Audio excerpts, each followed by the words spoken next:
Bienvenue à toutes et à tous. Le président Alassane Ouattara et son épouse sont arrivés au Japon pour la 5e conférence internationale de Tokyo sur le développement de l'Afrique, TICAD. Le président Alassane Ouattara qui sera en visite d'État dans le district des Savanes à partir du mardi 2 juillet prochain, et cela pendant 8 jours. Ahmed Bakayoko, ministre d'État, ministre de l'Intérieur et de la Sécurité, l'a annoncé officiellement hier au milieu des cadres de ce district. C'était à l'hôtel de ville d'Abidjan-Plateau. Le point avec Patricia Oumouetia.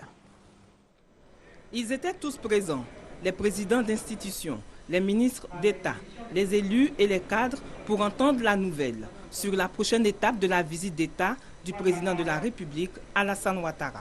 Que de vous informer officiellement de la visite d'État du président de la République dans le district des Savanes dans la période du 2 au 8 juillet 2013. Au cours de la série d'échanges, le ministre d'État, ministre de l'Intérieur, a exhorté les élus et les cadres du district des Savanes à se mobiliser pour la réussite de l'événement. Que cette visite mobilise les fils du district au-delà des considérations politiques. Il veut vraiment que ce soit un grand rassemblement, que ce soit une grande rencontre qui marque les consciences et qui marque l'histoire de la Côte d'Ivoire. Cette visite d'État du président de la République dans le district des Savanes intervient après celle du Guemon, du Kabali, du Tonkui et du Zanzan. 93 milliards de francs CFA, tel est le montant recherché par la Direction générale du Trésor et de la comptabilité publique pour l'appurement partiel des arriérés de la dette intérieure et des investissements prévus pour le budget 2013. C'est justement dans ce cadre que cette régie financière lance à partir d'aujourd'hui sur le marché financier de l'Union économique et monétaire de l'Afrique de l'Ouest jusqu'au 1er juillet 2013 un emprunt obligataire. Le retour de la BAD en Côte d'Ivoire n'est plus un mythe. En marge des assemblées annuelles de la BAD, le Premier ministre Kablan Duncan et le président de la BAD ont eu des échanges. Le point avec Alvorassa. La coopération entre la Banque africaine de développement et la Côte d'Ivoire dans le domaine des infrastructures était le premier point de cette séance de travail entre le Premier ministre Daniel Kablan Duncan et sa délégation et le président de la Banque africaine de développement, Donald Kaberuka. Vous pouvez l'imaginer, nous parlons de la coopération avec la Côte d'Ivoire, et coopération surtout dans le domaine des infrastructures, où nous souhaitons travailler d'une façon innovante avec l'État ivoirien pour mettre en place des projets structurants. Outre le développement des infrastructures, la feuille de route du processus du retour de la Banque africaine de développement a été abordée. Une feuille de route qu'apprécie le président de cette institution, Donald Kaberuka.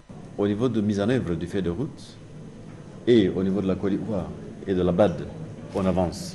De temps en temps, il y a quelques éléments de délai. Dans tout projet de cette nature, il y a toujours quelques éléments de délai, mais nous faisons tout pour les rattraper, afin de veiller au respect intégral.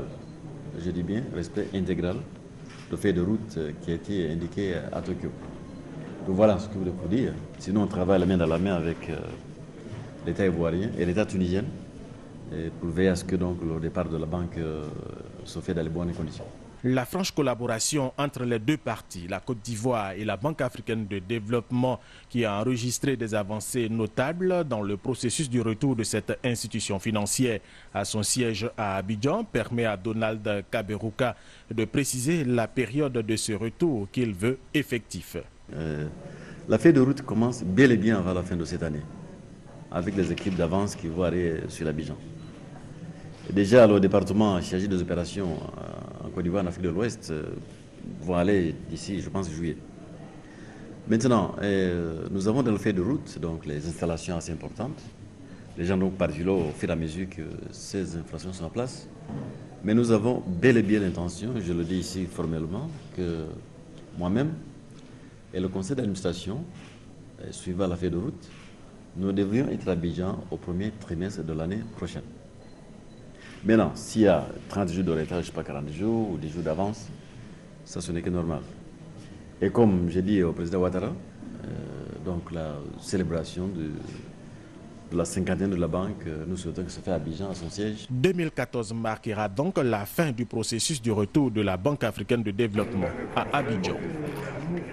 Et puis le Premier ministre Daniel Kablan-Duncan a également eu une séance de travail avec le directeur général d'Ecobank, Thierry Tano. Au menu, l'augmentation des activités de la banque pour contribuer au développement de la Côte d'Ivoire. Hors de nos frontières, 3 militantes femelles européennes ont été arrêtées le 29 mai à Tunis lors de leur première action seins nus dans le monde arabe pour réclamer la libération d'une militante tunisienne et dénoncer la condition de la femme dans le pays. Fin de ce flash. Merci de votre fidélité.